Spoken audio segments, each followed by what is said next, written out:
Hello, everyone, and welcome to the second edition of Inside the Octagon alongside Mario Pedinera. I am Bernie Capozzi, and Mario, UFC 280 took place a couple of days ago. It was a very stacked card, and now, after watching it, we got the results, and we're here to talk about them and what's next for the future divisions in UFC. You ready to go? Oh yeah, this was a big weekend.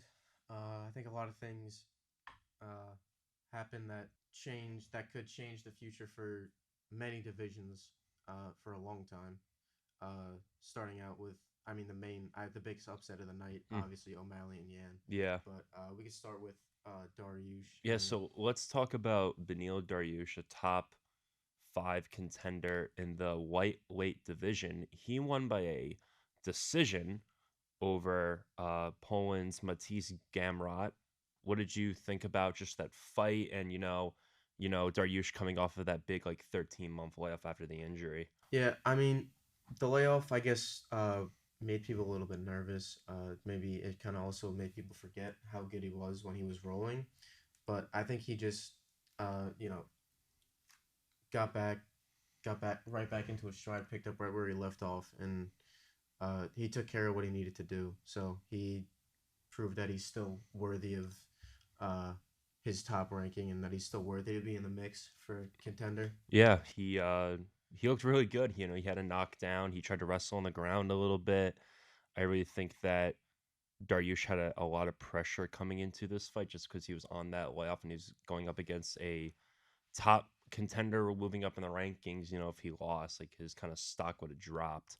So a definite plus for Beneil Dariush to, get that win, especially with the lightweight division now with a new king in Islam Makhachev.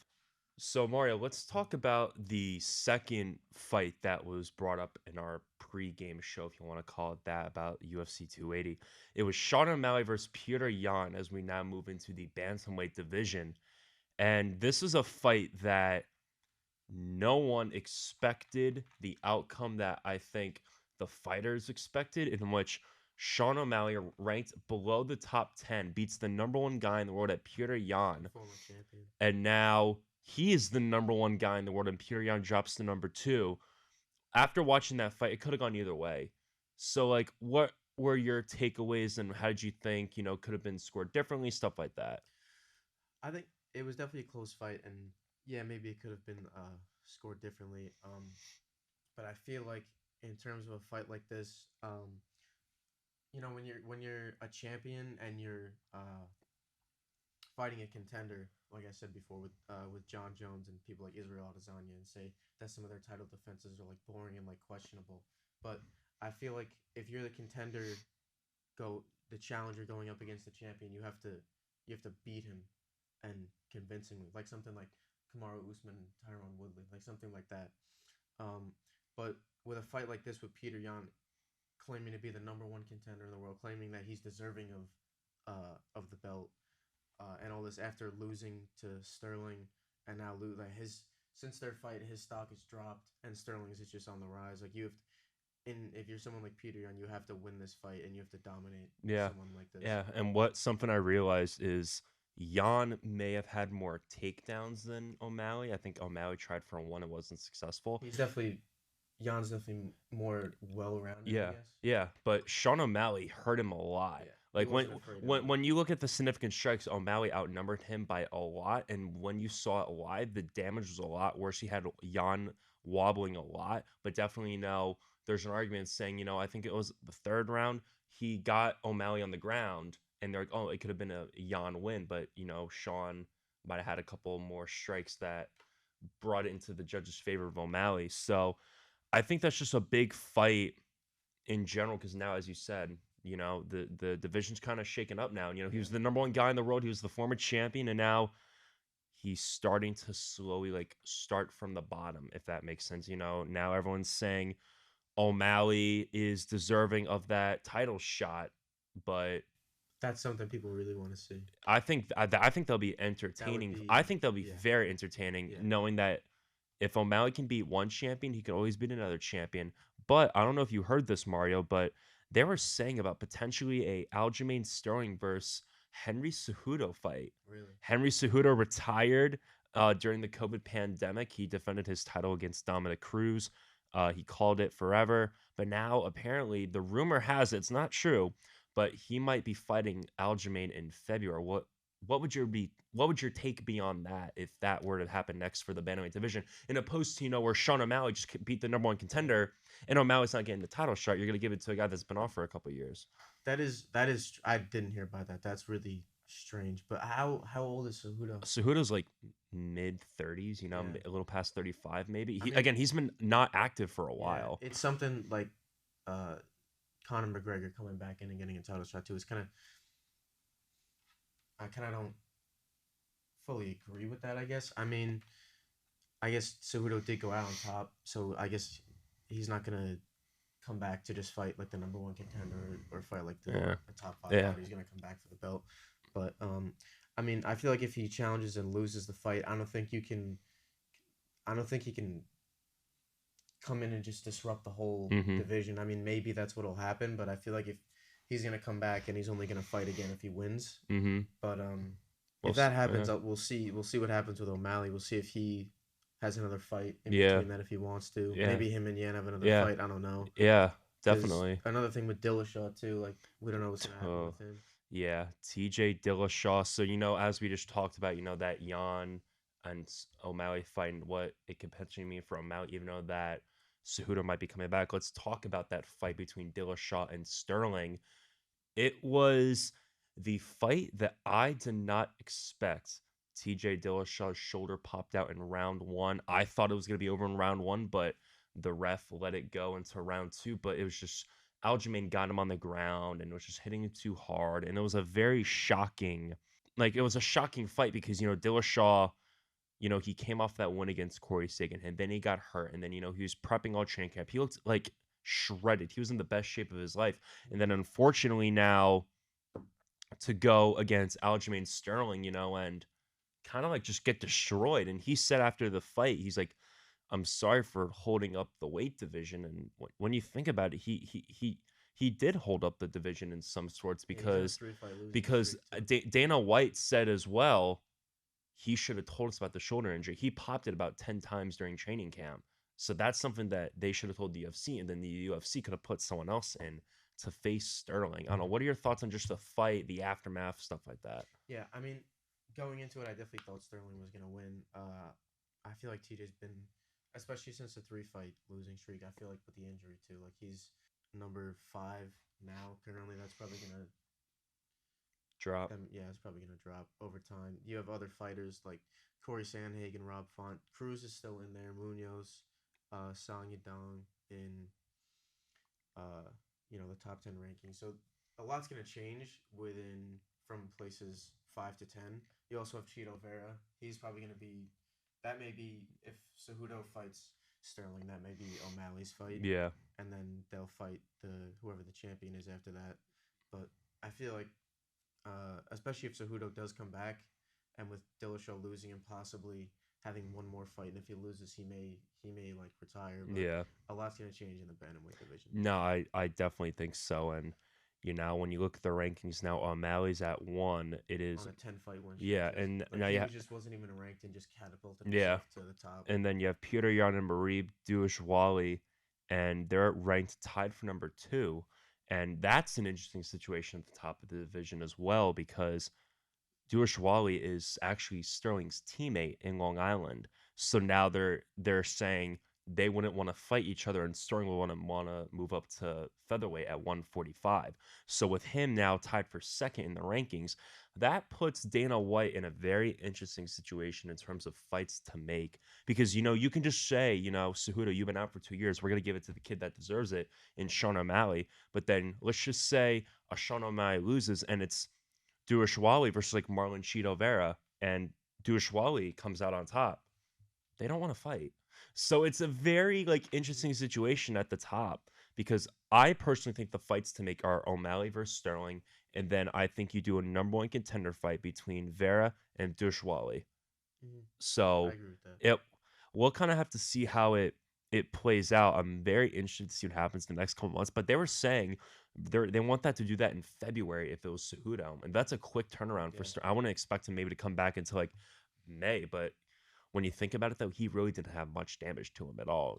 He took Dillashaw down and he just beat him until the refs stopped the fight. But I really think that the bantamweight division is definitely up for stakes now with these new rankings and O'Malley shaking up the division. Yeah, and I think they're gonna throw Yan against someone from Hmm. 6 to 10 Yeah, just to get someone a new face yeah, back into the top yeah. five. I I think doubt. that's where he's at now. I think so too. Because when you look at it, you He's at can. the point now where he has to prove that he's still Yeah, worthy of. and you can put him against, like a Corey Sandhagen, but they already fought for the interim title, and Jan won that. You can maybe put him at a Rob Font or Dominic Cruz. It's like I don't know. It's hard within the division unless you want to do a Petr Yan versus Duashwali fight, but you have Marlon Vera who deserves a number one contender fight. So it's definitely I don't know. It's a very interesting situation, Yeah. especially just again, if they weren't teammates, this wouldn't be a problem. But since Duashwali and Sterling are teammates, it kind of shakes things up a little bit because Mhm. then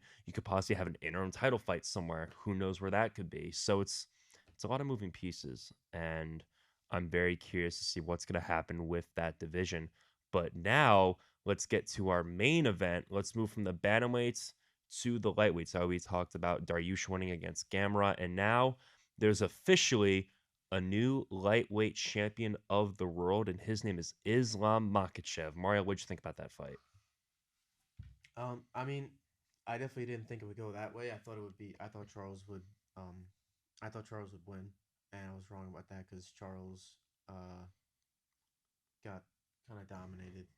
He didn't have Islam in that much trouble ever. Like in the first round, I think Islam just controlled him for the whole end of it, and then just caught him Mm-hmm. with a hook, and then just choked him out. Yeah. I was really shocked that he submitted him actually. But I mean, I feel like Islam, if anyone was gonna do it, I feel like it was gonna be him, obviously, and he's gonna. Seeing by how easily he beat Charles, he's gonna be at the top of this division for a long Yeah, time. I definitely think so. I thought that, we talked about it in our previous episode about how, Oliveira was taken down by, Poirier, Chandler, and Gaethje, but got back up. He got knocked down again, but he couldn't recover. And I think that's what makes Makachev stand out is because he can wrestle better than Mm-hmm. anyone besides, like Chandler, Poirier, Gaethje. Him and Oliveira are kind of similar, but out of those two, he can wrestle a lot better than them.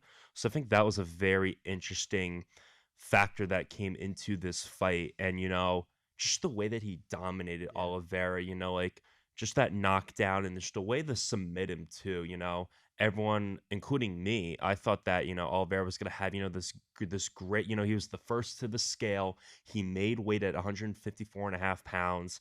I thought he was just going to be so much more determined. And then to got dominated like that in front of the whole world after, your catastrophe when you miss weight against Gaethje. I don't know.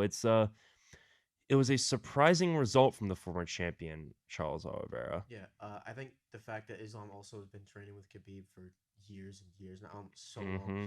he's his stamina is gonna be uh so Yeah. farther ahead of everyone else, Yeah. and like you look at the top five, and it's just all people that Charles beat pretty convincingly. Mm-hmm. Besides Dariush, who they never Mm. fought. I mean, I feel like you give Charles maybe It, some either Gaethje, Poirier, or I'm Dariush, thinking. and I'm then thinking you would have to give Oliveira. I'm thinking kind of like this. It's kind of a hard situation though. I would say Poirier Chandler, Oliveira versus Dariush, and then depending on what Gaethje wants to do, he can fight Fiziev. Like it could become like a mm-hmm, mini tournament when you think yeah, of it in some sorts. But you brought up a point about Habib Nurmagomedov, the former lightweight champion of the world. Having him in his corner is just like it makes him a better it's a fighter. really big It's advantage. it's a big advantage, And and it's also besides Charles, the people that Islam might be fighting, like Gaethje, Poirier, they're people that Khabib's also fought. yeah, and And Khabib's dominated them. Islam is in Khabib's corner for Yeah, those and fights. I think that it's been a big advantage for him because you're learning the tricks that Habib obviously had, and we saw it with Bilal Muhammad. He TK'd Sean Brady, and Habib was in his corner, so it was definitely a big I won't call it a big, but like it was just like a big fight that I was not surprised about after watching it because again, Habib in his corner telling him everything to do. You can't beat that. You know, you could be a really experienced coach, but to get coaching from the former champion, you know, they call Makachev Khabib's like protege. He really is now Yeah. with the gold wrapped around his waist. Hmm. And I really think that, you know, again, as we move forward in this division, it's going to be interesting. But, you know, we talk about all these matchups in the division. Alexander Volkanovski is apparently going to be the next challenger Yeah. to Islam Makhachev. Obviously, He's been wanting to yeah, move to lightweight for a Volkanovski has while. been dominating the featherweight Yeah. division. He's going to move up 10 pounds.